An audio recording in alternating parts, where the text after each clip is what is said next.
Hello guys, ಹೇಗಿದ್ದೀರಾ? Welcome to ರುಚಿ research ಚಾನಲ್ಗೆ ಸ್ವಾಗತ ಸುಸ್ವಾಗತ. ಇವತ್ತಿನ ಈ ವಿಡಿಯೋದಲ್ಲಿ ಎಷ್ಟೋ ಜನ ಒಂದು ಪರವಾಗಿಲ್ಲ 2019 ಏಪ್ರಿಲ್ ಮೇಲ್ಗಡೆ ರಿಜಿಸ್ಟ್ರೇಷನ್ ಯಾರು ಮಾಡಿಸ್ಕೊಂಡಿರೋ ಅಂತ ಒಂದು ಗಾಡಿಗಳಿಗೆ HSRP ನಂಬರ್ ಪ್ಲೇಟ್ಗೆ ಅಪ್ಲಿಕೇಶನ್ ಹಾಕಿಸ್ಕೊಳ್ಳೋದು ಕಂಪಲ್ಸರಿ. ಸರ್ಕಾರದ ಕಡೆಯಿಂದನೂ ಸಹ ನೋಟಿಸ್ ಅನ್ನ ಕೊಟ್ಟಿದ್ದಾರೆ. ಎಷ್ಟೋ ಜನ HSRP ನಂಬರ್ ಪ್ಲೇಟ್ಗೆ ಅರ್ಜಿನ ಸಲ್ಲಿಸೋದಕ್ಕೆ ಹೋಗ್ತಾನೆ ಇಲ್ಲ. ಅರ್ಥ ಆಯ್ತಾ? ಎಷ್ಟೋ ಜನಕ್ಕೆ ಇದ್ರ ಬಗ್ಗೆ ಗೊತ್ತಿದ್ರು ಸಹ ಒಂದು ನಿರ್ಲಕ್ಷ್ಯವನ್ನ ಮಾಡ್ತಾ ಇದ್ದಾರೆ. ಯಾಕೆ ಅಂದ್ರೆ ಈಗ ಹಾಕಿರುವಂತ ಒಂದು ಫೈನು ಸಾಕಾಗ್ತಿಲ್ವೇನೋ ಗೊತ್ತಿಲ್ಲ. ಬೈಕುಗಳಿಗೆ 500 ರಿಂದ 600 ರೂಪಾಯಿ ಒಳಗಡೆ ಫೈನ್ ಅನ್ನು ಹಾಕ್ತಾ ಇದ್ದಾರೆ. ಅದೇ ರೀತಿ HSRP ನಂಬರ್ ಪ್ಲೇಟ್ ಅಪ್ಲಿಕೇಶನ್ ಹಾಕಬೇಕಾದ್ರೆ ಹೇಳ್ತಿರೋದು ಕಾರುಗಳಿಗೆ, ವೆಹಿಕಲ್ಗಳಿಗೆ, ಅಂದರೆ ಎಲ್ಲೋ ಬೋರ್ಡ್ ಆಗಿರ್ಬೋದು, 4 ವೀಲರ್ಸ್ ಆಗಿರ್ಬೋದು, ಇನ್ನು ಮಿಕ್ಕಿರುವಂಥ ಒಂದು ವೆಹಿಕಲ್ಸ್ಗಳಿಗೆ ಸುಮಾರು ಒಂದು 1000 ರೂಪಾಯಿ ಒಳಗಡೆ ಒಂದು ಫೀಸನ್ನು ಪೇ ಮಾಡ್ತಾ ಇದ್ದಾರೆ.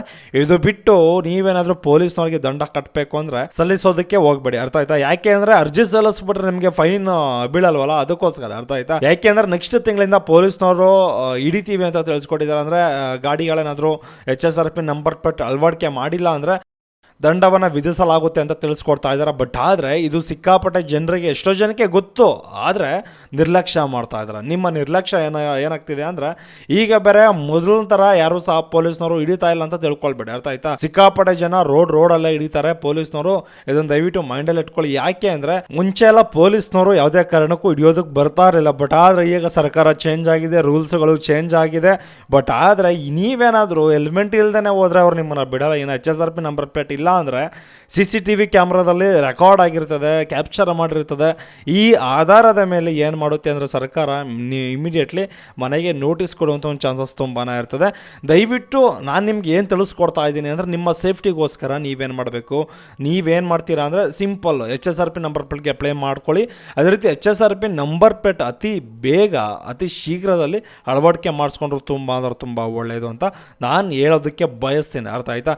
ಏಕೆಂದರೆ ನಾನು ಯೋಚನೆ ಮಾಡ್ತಿರುವಂಥದ್ದು ನಿಮ್ಮ ಸೇಫ್ಟಿ ಬಗ್ಗೆ, ನಿಮ್ಮ ಫೈನಾನ್ಷಿಯಲ್ ಸ್ಟೇಟಸ್ ಬಗ್ಗೆ. ಅರ್ಥ ಆಯ್ತಾ? ಪ್ರತಿಯೊಬ್ಬರಿಗೂ ಸಹ ಫೈನಾನ್ಷಿಯಲ್ ಒಂದೇ ರೀತಿಯಲ್ಲಿ ಇರೋದಿಲ್ಲ, ಒಂದೇ ಲೆವೆಲಲ್ಲಿ ಇರೋದಿಲ್ಲ. ಅರ್ಥ ಆಯ್ತಾ? ಯಾಕೆಂದರೆ ಕೆಲವ್ರಿಗೆ ಏನಾಗ್ತಿರ್ತದೆ ಅಂದರೆ ತುಂಬ ದುಡ್ಡಿರ್ತದೆ, ದುಡ್ಡಿಲ್ಲದೆ ಇರೋರು ಸಿಕ್ಕಾಪಟ್ಟೆ ಜನ ಇದ್ದೀರಾ. ಆದರೆ ಮಿಡ್ಲ್ ಕ್ಲಾಸ್ ಜನರಂತೂ ಸಿಕ್ಕಾಪಟ್ಟೆ ಜನ ಇದ್ದಾರೆ. ಅರ್ಥ ಆಯ್ತಾ? ನೀವೆಲ್ಲ ಸಫರ್ ಪಡೋದು ನನಗಿಷ್ಟ ಇಲ್ಲ. ಬಟ್ ಆದರೆ ಆ ಉದ್ದೇಶದಿಂದ ವಿಡಿಯೋ ಮಾಡಿ ತಿಳಿಸ್ಕೊಡುವಂಥ ಒಂದು ಪ್ರಯತ್ನ ಮಾಡ್ತಾ ಇದ್ದೀನಿ.